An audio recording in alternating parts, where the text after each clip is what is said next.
자녀를 키우다 보면은요, 3살에서 12살 정도 사이 아이들 10명 가운데 3명은 이 밤중에 잠을 자다 갑자기 양쪽 무릎이나 정강이나 허벅지나 팔이 아프다고 하는 경우가 있습니다. 그래서 깜짝 놀란 부모가 다음날 아이를 데리고 병원에 가서 엑스레이도 찍어보고 혈액 검사, 각종 검사를 해보면 이 검사 결과 몸에 아무런 이상이 없다라는 의사의 소견을 들을 때가 있죠.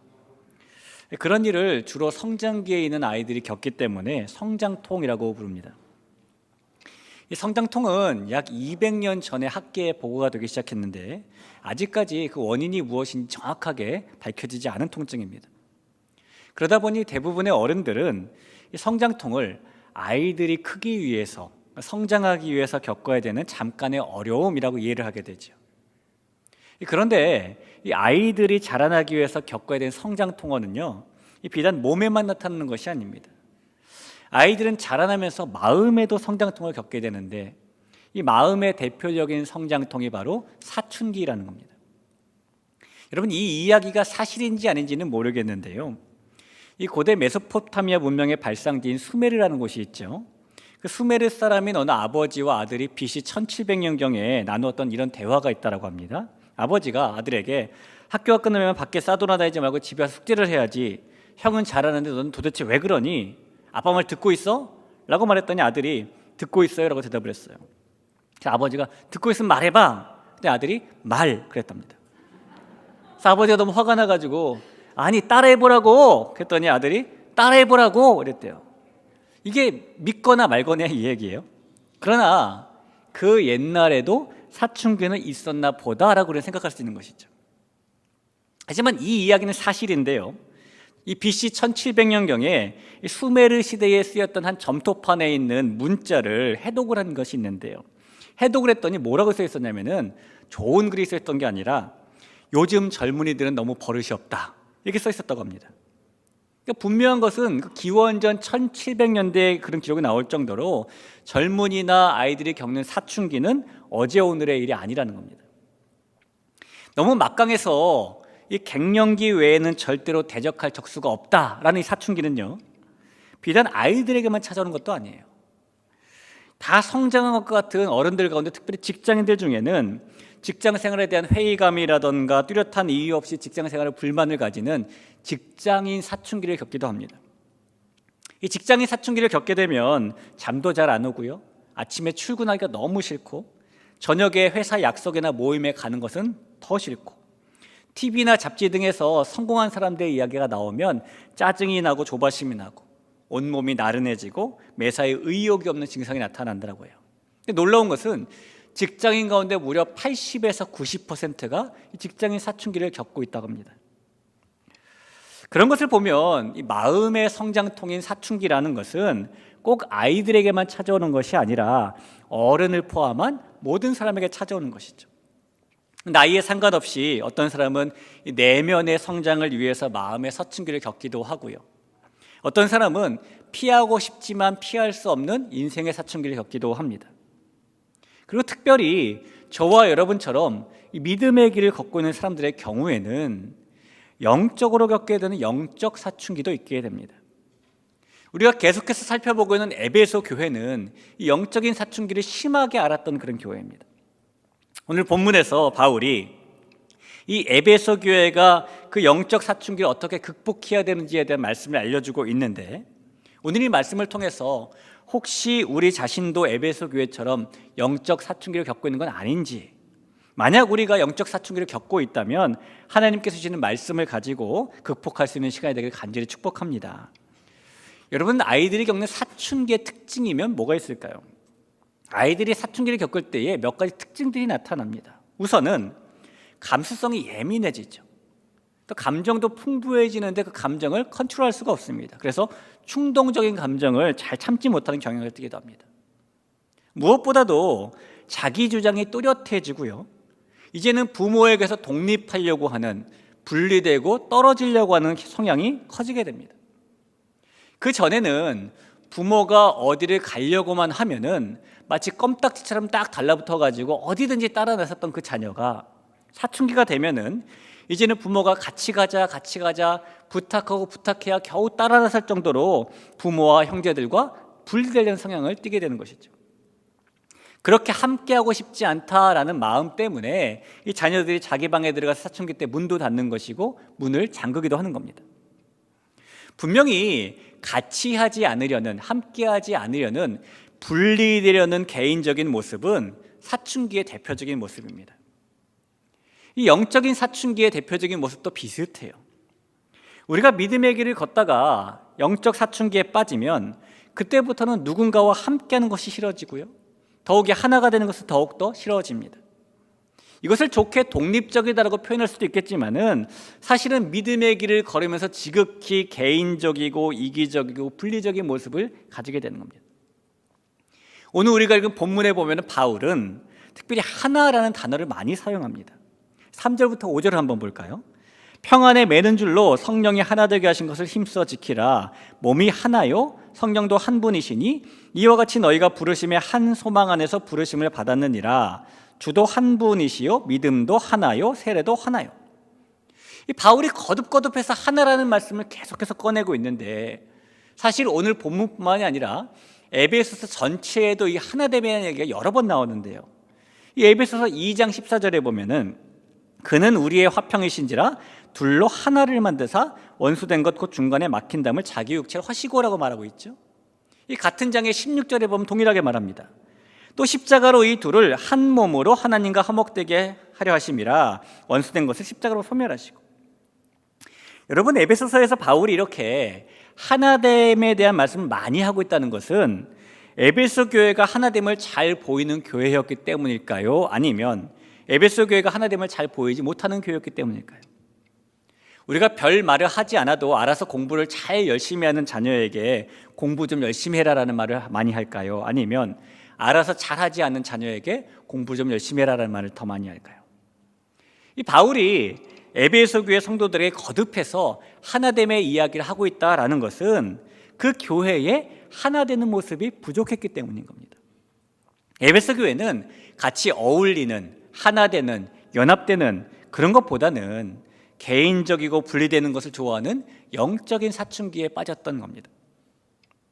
사실 당시 대부분의 교회들이 비슷한 모습이었지만 에베소 교회는 하나 되기가 어려운 그런 실정을 가질 수밖에 없는 그런 교회였어요. 이 바울이 에베소라는 지역에 처음 방문했을 때에 그는 먼저 유대인들이 모였던 회당을 찾아가게 되었습니다. 사도행전 18장 19절에 첫 장면이 나오는데요, 에베소에 와서 그들을 거기 머물게 하고 자기는 회당에 들어가서 유대인들과 변론하니라는 말씀입니다. 원래 유대인이라는 사람들은 예루살렘에 있는 성전을 중심으로 하는 공동체였어요. 예배나 모임이나 교육이나 모든 것이 그 예루살렘 성전을 중심으로 이루어졌기 때문입니다. 그런데 우리가 역사를 보면 이 이스라엘이 바벨론에 의해서 멸망을 하게 되었잖아요. 특별히 남유다가 멸망을 하지 않았습니까? 많은 백성들이 바벨론으로 포로로 끌려갔습니다.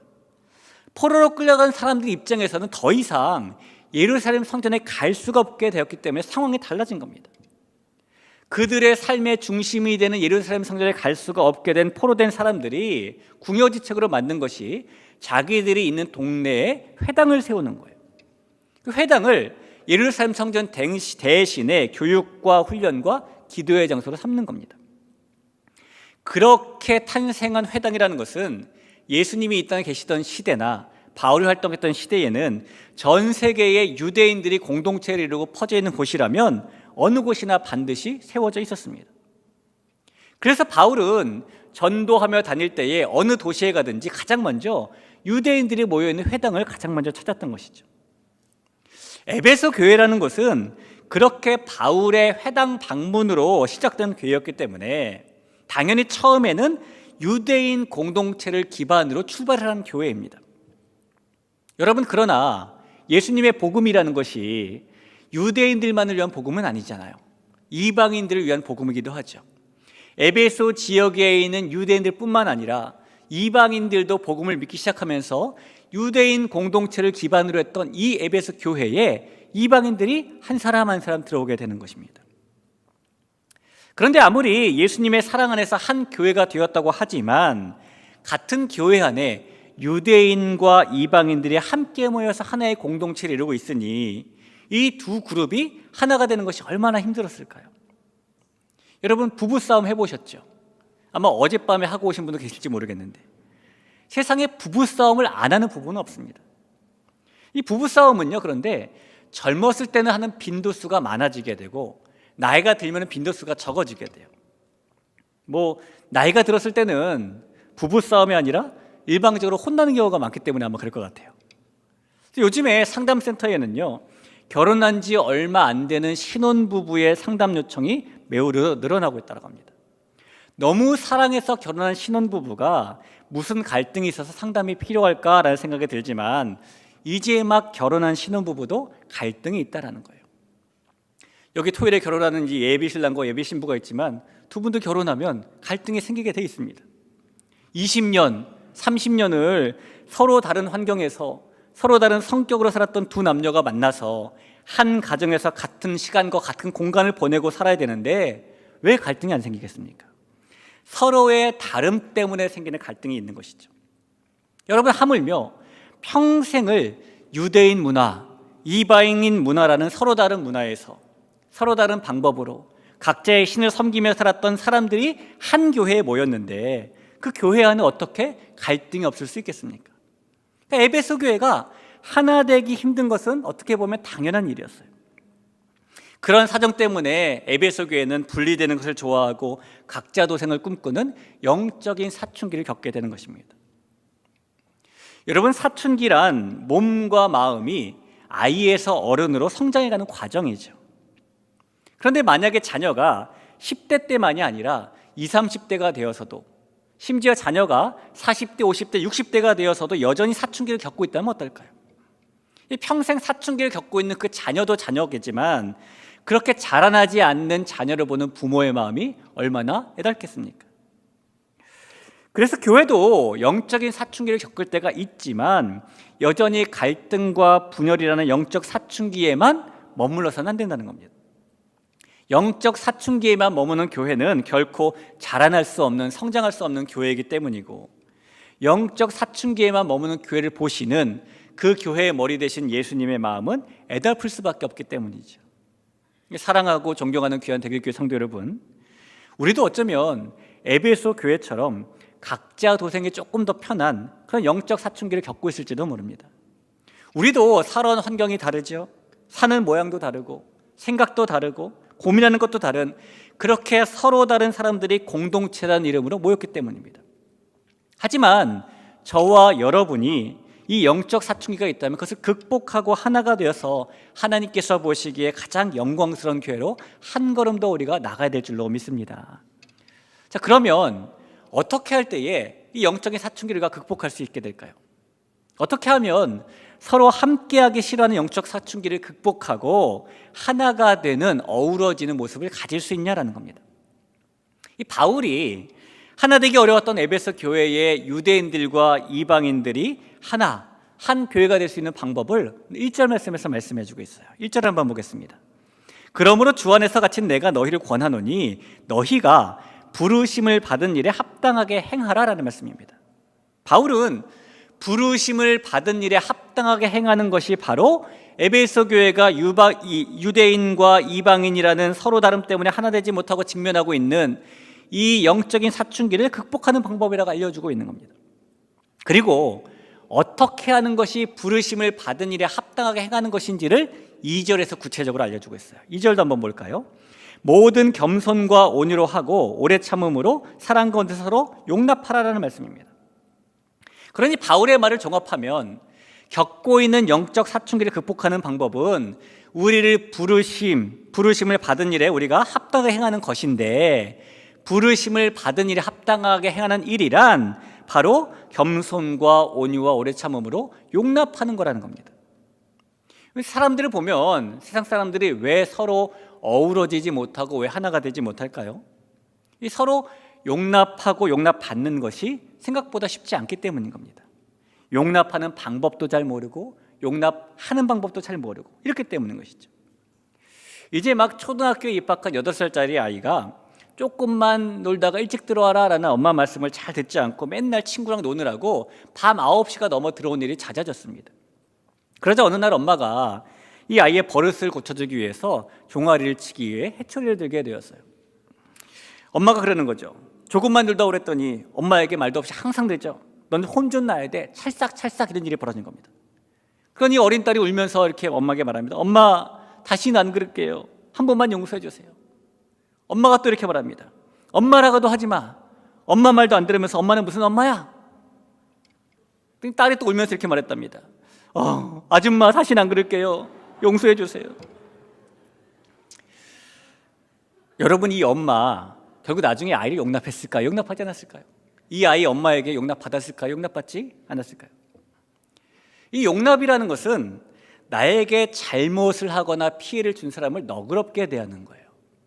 그러니 잘못을 너그럽게 대하는 것이 얼마나 어렵습니까?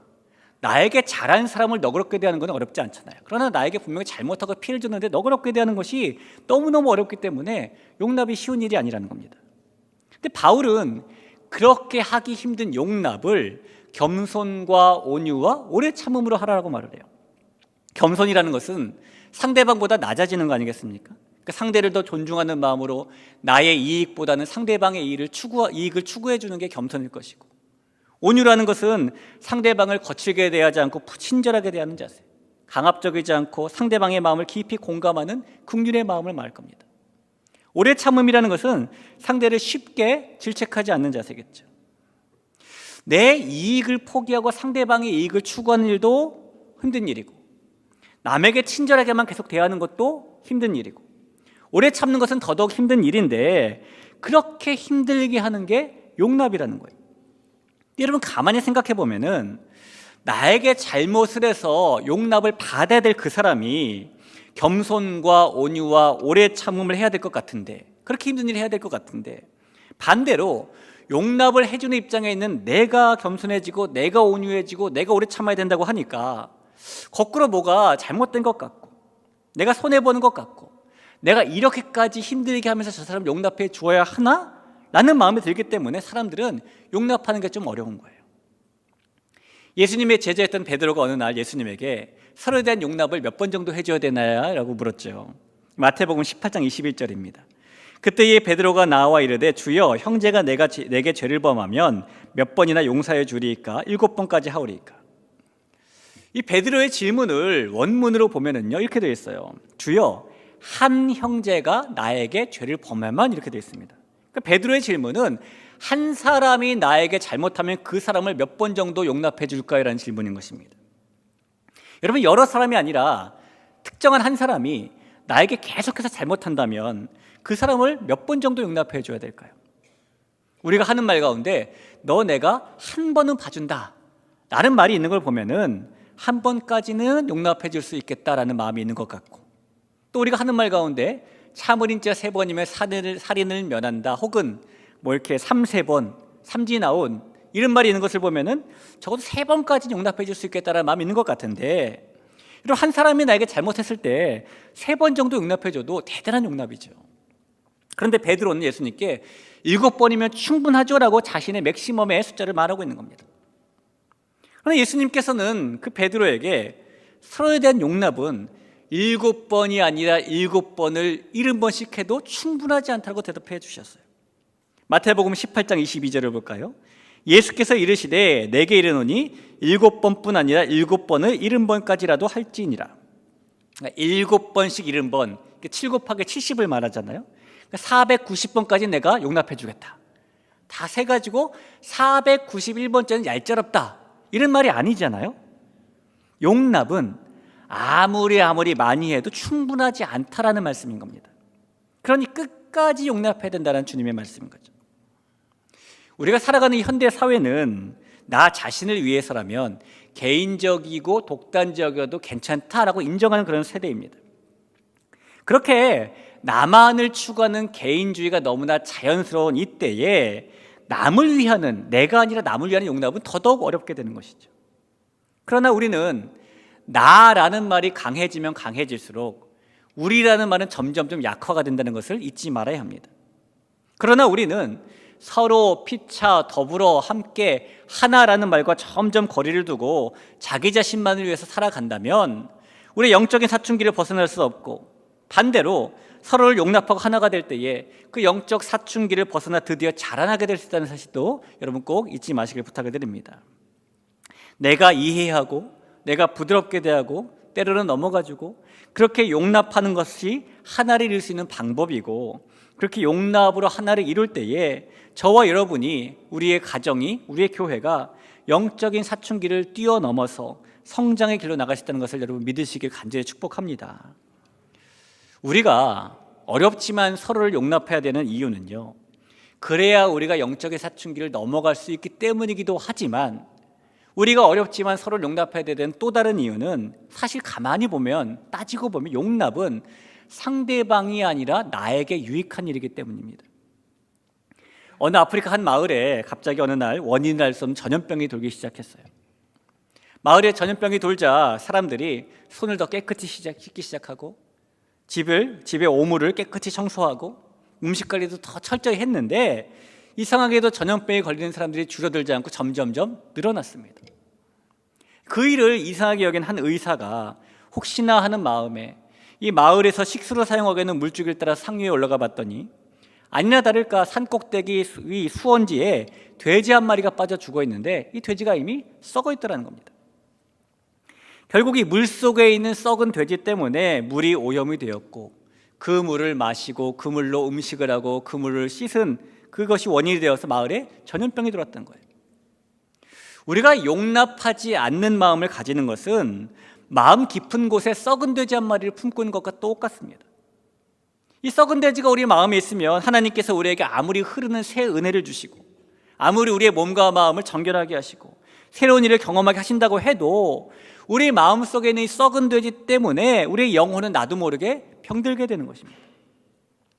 이 칠레의 첫 번째 여성 대통령이었던 미첼 바첼레트가 용납에 대해서 이런 말을 했죠.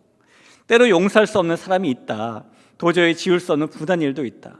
그러나 지울수록 지우고 용서하라. 왜냐하면 그런 기억과 분노들이 우리에게 주어진 삶과 질을 망가뜨리기 때문이다. 용납하지 않는 마음은 우리의 마음속에, 우리 몸속에 중금속을 섞는 것과 똑같아요. 우리가요, 자기도 모르게 음식이나 물이나 아니면은 물건이나 토양이나 일상 등을 통해서 중금속을 우리 몸에 들여오게 됩니다. 근데 우리 몸에 들어온 중금속이 워낙 미량으로 들어오기 때문에 아무런 문제가 없는 것 같지만, 그것이 쌓이고 쌓여서 어느 정도 축적되고 기준을 넘어서게 됐을 때에 우리의 몸은 여러 신체 기관에 치명적인 위험을 직면하게 되는 것이죠.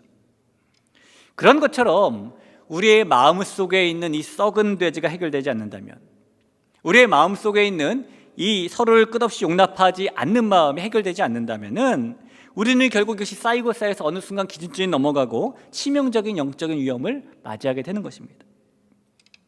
그래서 우리는 다른 사람을 위해서가 아니라 자기 스스로를 위해서 서로를 끝없이 용납하며 살아가야 되는 거예요. 우리가 잘 아는 남아프리카 공화국의 넬슨 만델라, 흑인 대통령 최초로 됐었고 또 노벨 평화상 수상자이기도 했죠. 이 넬슨 만델라가 남아공의 옛 백인 정권의 인종차별에 맞서 투쟁을 지도했던 사람입니다. 그때 이 백인 정부 입장에서 볼 때에 넬슨 만델라가 얼마나 싫었을까요? 곱게 보였을 리가 없을 겁니다. 그래서 넬슨 만델라가 1964년에 국가 반역죄로 종신형을 선고받고 로벤 섬이라는 섬에 감옥에 수감이 되었습니다. 40대의 젊은 나이에 감옥에 들어가게 되었는데 그곳에서 70이 넘을 때까지 무려 27년을 보내게 되었어요. 그러다 1990년에 이 넬슨 만델라가 의회의 법령 개정 때문에 출소하게 되었어요. 이 70이 넘은 만델라가 감옥에 나와서 가장 먼저 한 일이 뭔지 아십니까? 자신을 사상범으로 종신형을 선고하고 27년 동안 감옥에 보냈던 그 백인 정권 사람들을 하나하나 만나서 안아주는 일이었습니다. 나중에 이 미국 빌 클린턴 대통령이 넬슨 만델라를 만났을 때에 그때의 일을 이야기하면서 이렇게 물었어요. 어떻게 당신은 당신을 27년 동안 감옥에 보냈던 백인 정권 사람들을 용납하고 그렇게 안아줄 수 있었습니까? 그때 만델라가 이렇게 대답을 했습니다. 내가 그들을 용납하고 안아주지 않았다면 내 몸은 비록 감옥에서 나왔을지 몰라도 내 영혼은 여전히 감옥에 갇혀 있었을 것입니다 라고 대답했다고 합니다. 서로를 용납하는 일은 철저하게 상대방이 아니라 나 자신을 위한 일이고, 그래서 우리는 용납과 너그러움을 가지고 살아야 되는 것이죠. 하나님께서는 저와 여러분을 예수님의 교회로 세우시되 똑같이 않도록 각각 다 다르게 세우셨습니다. 오늘 11절 말씀 한번 보시죠. 그가 어떤 사람은 사도로, 어떤 사람은 선지자로, 어떤 사람은 복음 전하는 자로, 어떤 사람은 목사와 교사로 삼으셨으니. 하나님이 우리를 다 다르게 세우셨는데 그렇게 다 다르게 세우신 데는 이유가 있어요. 그래야 서로가 온전해질 수 있기 때문이고, 그래야 하나님이 원하시는 주님의 교회가 세워지기 때문인 겁니다. 12절 한번 보겠습니다. 이는 하나님께서 우리를 다 다르게 세우신 그 이유는 성도를 온전하게 하여 봉사일을 하게 하며 그리스도의 몸을 세우려 하심이라. 만약에 예수님의 몸을 세우는 우리가 다 다르지 않고 다 똑같아가지고 판에 박은 듯 천편일률적이라면은, 예를 들어서 예수님의 몸을 이루고 있는 우리가 다 눈이어가지고 예수님의 몸에 눈이 2개가 아니라 100개가 달려있다면 정상적으로는 몸으로 보이는 것이 아니라 괴물처럼 보이겠죠. 그래서 하나님께서는 교회를 예수님의 온전한 몸이 되게 하시려고, 가정을 예수님의 온전한 몸이 되게 하시려고 우리를 다 다르게 창조하시고 세우셨다는 겁니다. 여러분, 사람은 기본적으로 나와 다르면 틀렸다고 생각하는 인식을 가지고 있어요. 그러나 다름은 다름인 것이지 틀린 것이 아닙니다. 그리고 틀린 것이 아니라면, 그리고 다른 것이라면 너그럽게 용납할 수 있는 것이죠. 우리에게는 서로를 용납하지 못하고 너그럽게 대하지 못하는 수만 가지 정당한 이유가 있을 수 있어요. 합당한 이유가 있을 수 있습니다. 하지만 우리가 서로를 용납해야 되는 단 한 가지 이유, 예수님의 교회는 영적인 사춘기를 극복하고 하나가 될 때 영광스러운 교회가 된다는 그 단 한 가지 이유만으로도 우리가 서로를 용납해야 될 이유는 충분한 것입니다. 물론 이 세상에 있는 교회 가운데에 서로를 완전히 용납하고 완전히 하나가 된 교회는 없습니다. 그러나 세상에 완성된 교회가 없다고 해서 우리가 서로에 대한 용납과 하나됨을 가지고 완전을 향해 나아가는 모습조차 포기해서는 안 된다는 것입니다. 그래서 바울은 오늘 3절 마지막 부분에 그 일을 힘써 지키라라고 말하고 있는 거예요. 사랑하는 귀한 성도 여러분, 바울의 말처럼 이 일을, 서로를 너그럽게 대하고 하나가 되는 이 일을 힘써서 지킬 수 있는 우리 모두가 되길 간절히 부탁을 드립니다. 그럴 때에 저와 여러분 개인이, 또 우리의 가정이, 우리 대길교회가 겪고 있는 영적인 사춘기를 극복하고 한 걸음 더 나아가는 개인과 가정과 교회가 될 줄로 믿습니다. 하나님께서 세우신 교회라는 것은 양적인 부분이나 질적인 부분도 다 성장을 해야 합니다. 자녀인 교회가 잘 자라는 것이 아버지이신 하나님을 영화롭게 하는 일이기 때문이에요. 또한 만약 우리 각자가 여전히 우리보다는 나만을 위하는 이기적인 오만한 모습을 만연하게 가지고 있다면 이 교회는 자라남 대신에 본래 방향을 잃고 엉뚱한 방향으로 가기 때문입니다.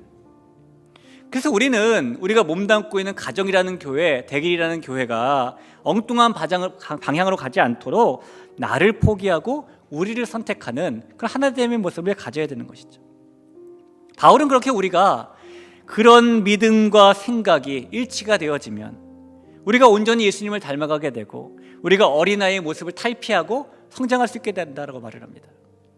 오늘 말씀의 13절 14절을 보니까 우리가 다 하나님의 아들을 믿는 것과 아는 일에 하나가 되어 온전한 사람을 이루어 그리스도의 장성한 분량에 충만한 데까지 이르리니 이는 우리가 이제부터 어린아이가 되지 아니하여 사람의 속임수와 간산 유혹에 빠져 온갖 교훈의 풍조에 밀려 요동하지 않게 하려 함이라. 분명히 사춘기라는 것은 성장의 마지막 관문이에요. 그 시기를 지나야 소년은 남자가 되고 소년은 여자가 되는 겁니다. 영적인 사춘기도 우리가, 가정이, 교회가 만나고 있는 마지막 성장의 관문입니다. 그 마지막 관문을 용납이라는 이름으로, 하나됨이라는 이름으로 힘써 지킬 때에 우리와 가정과 교회는 하나님께 더욱더 영광스러워지는 것입니다.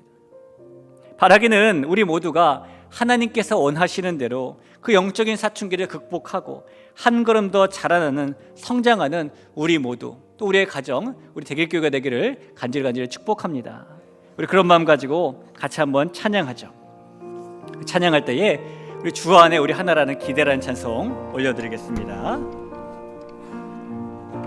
주 안에 우리 하나, 모습은 달라도 예수님 한 분만 바라네. 사랑과 선행으로 서로를 격려해 따스함으로 보듬어 가리. 주님 우리 안에 함께 계시니 형제자매의 기쁨과 슬픔 느끼네. 내 안에 있는 주님 모습 보네. 그분 기뻐하시네.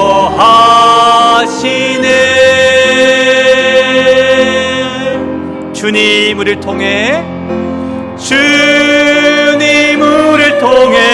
계획하신 일 부족한 입술로 찬양하게 하신 일. 주님 우리를 통해 계획하신 일 너를 통해 하실 일 기대. 주님 우리를 통해 계획하신 일 부족한 입술로 찬양하게 하신 일. 주님 우리를 통해 계획하신 일 너를 통해 하실. 우리 한 번 더 고백해 볼까요? 주님 우리를 통해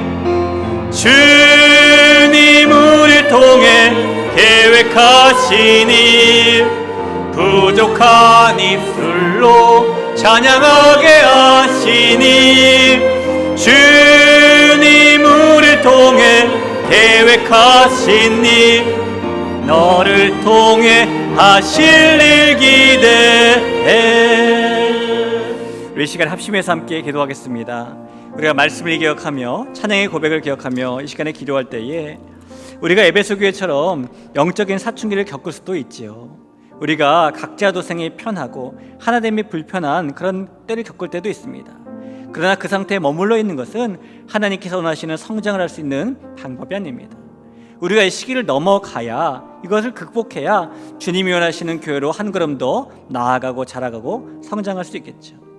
그리고 찬양을 고백했을 때도 나를 통해 하실 일 기대한다고 하지 않고 너를 통해 하실 일 기대한다고 말하잖아요. 하나님, 우리의 가정이, 우리 교회가, 우리가 속한 모든 공동체가 하나님 영적인 사춘기를 겪고 있다면 극복하게 하여 주옵시고 주님이 원하시는 그런 용납이 강처럼 흐르는 공동체 되게 주옵소서라는 마음을 가지고 같이 한번 기도하겠습니다. 기도합니다.